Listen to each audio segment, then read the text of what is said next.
புதிய முன்மாற்றியை திறந்து வைப்பதற்காக நமது தொகுதியின் காவலர் கூட்டுறவுத்துறை அமைச்சர் ஊராட்சி மன்றத்தின் சார்பாகவும் கிராமத்தின் சார்பாகவும் வருக வரவேற்கிறோம். ஊராட்சி மன்றத்தின் சார்பாக நல்லா கெட்டியா போடக்கூடாதா?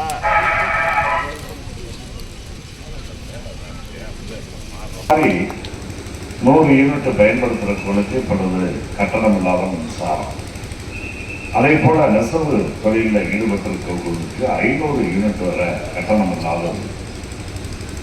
ஒரு விளக்கு எரியக்கூடியவர்களுக்கு அதுவும் கட்டணம் இல்லை. இப்படி பல சலுகைகளை மக்களுக்காக அறிவிப்பதன் காரணமாக இது போன்ற நட்டங்கள் வரும். அந்த நட்டங்களையும் நஷ்டமாயிடுச்சுன்னு சொல்லி மின்வாரியத்தை இழுத்து மூடுவதில்லை.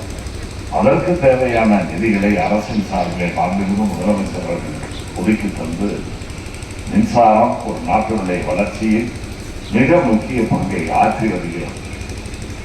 ஆகவே அந்த துறை தொய்வு ஏற்பட்டுவிடக் கூடாது என்பதற்காக இன்னைக்கு முதலமைச்சர் அவர்கள் கூடுதல் நிதிகளை இந்த துறைக்கு ஒதுக்கி தந்திருக்கிறார்கள். இன்னைக்கு எல்லாமே மின்மயமாக மாறிவிட்டது. குறிப்பா வீட்டு தேவைகள் அந்த காலத்துல அந்நிய அரசு போய் இன்னைக்கு மிக்சி வந்துருச்சு. ஆட்டுக்கல்ல மாவாட்ட காலம் போய் கிரைண்டர் வந்துருச்சு.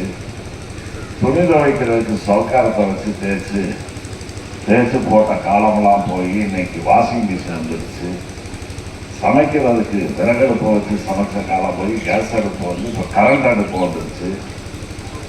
அப்புறம் சமையல் பண்ணதை கெட்டு போகாமல் பாதுகாத்து வைக்கிறதுக்கு ஃப்ரிட்ஜு தேவைப்பட்டது. ஆக இப்படி எல்லாத்துக்கும் தேவை என்னன்னா கரண்ட், மின்சாரம்.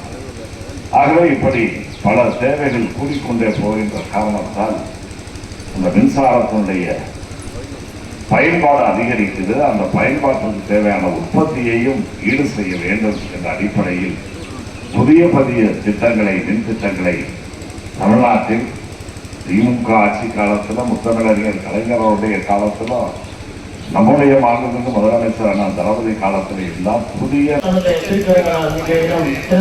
சிறப்பித்துள்ளார்கள். நிகழ்ச்சி இதே தொடர்ந்து நடைபெற்று வருகிறது. அதை தொடக்கமாக வரவேற்புரை வருமாறு செயற்பொறியாளர்